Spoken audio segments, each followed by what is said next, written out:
वज़ीर आज़म वफ़ाक़ी काबीना जी कमेटी जोड़े छॾी। घरू वज़ीर राणा सनावला जी सरबराही में लॉन्ग मार्च दौरान अमन अमान बरक़रार रखण ऐं सियासी ॻाल्हि ॿोल लाइ जोड़ियल कमेटी में अयाज सादिक, ख्वाजा साद रफ़ीक, कमरुज़्ज़मान कायरा, ख़ालिद मक़बूल सिद्दीकी, मियां इफ़्तिख़ार मौला असद, मरियम औरंगज़ेब ऐं ॿिया शामिल। शहबाज़ शरीफ़ चयो आहे त असां जमहूरी माण्हू आहियूं, ॻाल्हियुनि लाइ तयारु आहियूं, पर कंहिंखे बि क़ानून हथ में खणणु न ॾिनो वेंदो।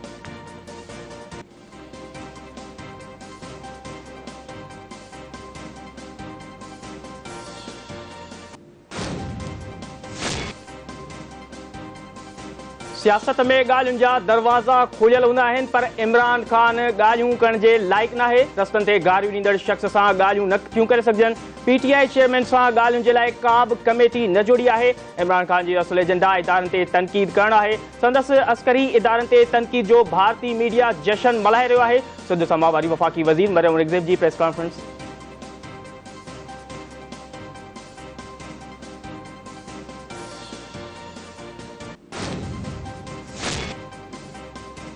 PTI जो लॉन्ग मार्च ॿिए ॾिहाड़े लाहौर जे शहदार वारे इलाइक़े मां पंहिंजी मंज़िल तरफ़ रवंदो आहे। तहरीक इंसाफ़ सरबराह इमरान ख़ान चयो आहे त शहबाज़ गिल खां पोइ आज़म सवातीअ खे तशदुद जो निशानो बणाए वियो। पैगाम ॾियणु चाहियां थो त असां इंसान आहियूं, रोडनि, रिढूं ऐं ॿकरियूं न आहियूं। शहबाज़ गिल ते तशदुद जो नोटिस वरितो वञे हा, आज़म सवातीअ सां अहिड़ो वर्ताव न थिए हा।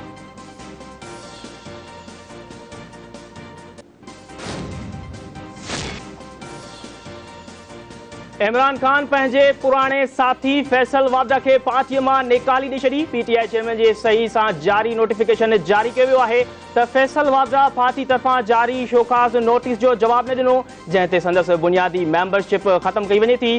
तहरीक इंसाफ़ जी लॉन्ग मार्च जे हवाले सां प्रेस कॉन्फ्रेंस करण ते फैसल वाबदा खे शोकाज़ नोटिस जारी कयो वियो हो।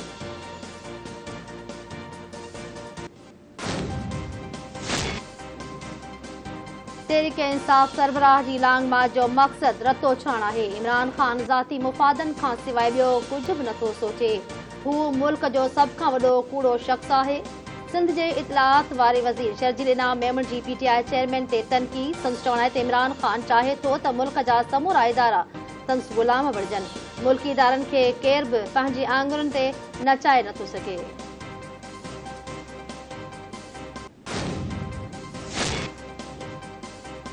कराची जे मछर कॉलोनी में टेलीकॉम कंपनी जे ॿिनि मुलाज़िमनि खे बेदर्दीअ सां क़त्ल करण वारे वाक़िए जो दहशतगर्दी एक्ट तहत केस दाख़िल।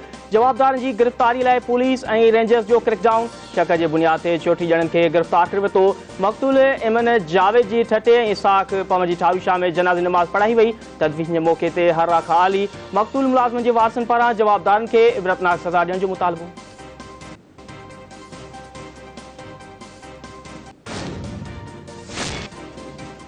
पीपल्स पार्टी जे चेयरमैन बिलावल भुट्टो ज़रदारी पारां कराची जे मछर कॉलोनी में जथे जे हथां ॿिनि नौजवाननि जे क़त्ल जी मसमत। संदसि चवणु आहे त बेगुनाह शहरियुनि जे खून में हथ रंगींदड़नि खे तुर्त कानून जी पकड़ में आंदो वञे।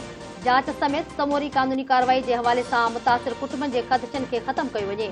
हर ॾिहाड़े जथे हथां शहरियुनि जे क़त्ल वारा वाक़िया सॼे मुआशिरे लाइ फ़िक्र जो लम्हो आहे। उमेद आहे त निज़ाम मुतासिर कुटुंबनि खे इंसाफ़ ॾियारियो वेंदो।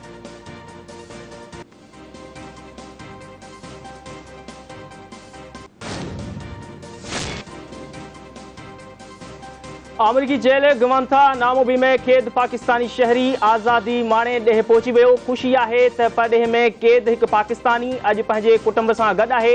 परॾेही मामलनि वारे वज़ारत सैफुल्लाह फराचा जी वतन वापसी खे मुमकिन बणाइण लाइ हिकु वॾी इंटर एजेंसी प्रोसेस खे पूरो कयो। परॾेही मामलनि वारे वफ़ाक़ी वज़ीर बिलावल भुट्टो ज़रदारी जो बयानु।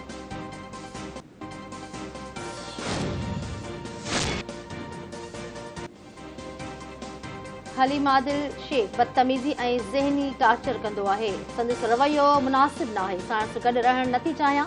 हलीम आदिल शेख जी पहिरीं ज़ाल ऐं संदसि ॿारनि जी मुंहिंजी ज़िंदगीअ में मुदाख़लत हुई। हलीम आदिल खां खुला ॾियारे खेसि 5 लख रुपया माहवार ख़र्च ॾियण जो हुकुम ॾिनो वञे। MPA दुआ भुट्टो जी खुला लाइ अदालत में दाख़िल करायल दरख़्वास्त में मौक़िफ़।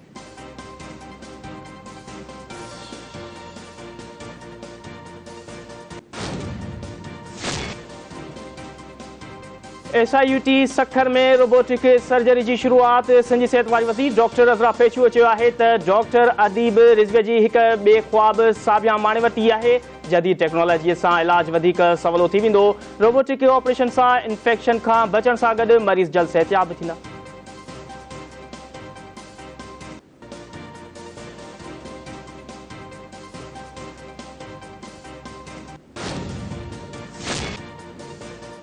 सिंधी मीडिया जी मुख्य इदारनि सिंध जे सक़ाफ़त जो ॾिहाड़ो 4 डिसंबर ते ॿोॾ मुतासिर सां यकजहती तौर सादगीअ सां मल्हाइण जो ऐलान करे छॾियो। सिंध TV चैनल जे मेहरान TV जे CEO ग़ुलाम नबी मोराई जे रिहाइशगाह ते गरजाणी, धरती TV जे MD Zaheer Mirani, KTN news जे CEO अतहर काज़ी, आवाज़ TV जे CEO फैज़ ब्रोही, सिंध TV जे मैनेजिंग डायरेक्टर अजित कुमार आहूजा जी शिरकत। ॿोॾ जे तबाहकारनि सबबि सक़ाफ़त जे ॾिहाड़े खे देशवासियुनि सां एके जे इज़हार तौर सादगीअ सां मल्हाइण जो फ़ैसिलो कयो वियो। सक़ाफ़ती ॾींहं जी मुख्य तक़रीब कराची प्रेस क्लब ते थींदी।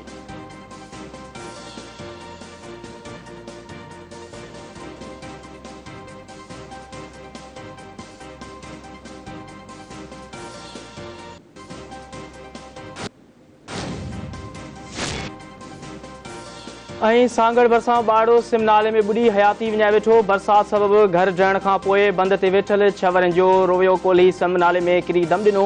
कढण वेझो घर ॿाहिरां रांदि कंदड़ 3 वरनि ॿाड़ी वाटर कोर्स में बुढ़ी फोत थी वई। सरहद लॻ गुज़िरियल ॾींहुं वाह में बुढ़ी वियल ॿाड़ी जो लाश हथायो।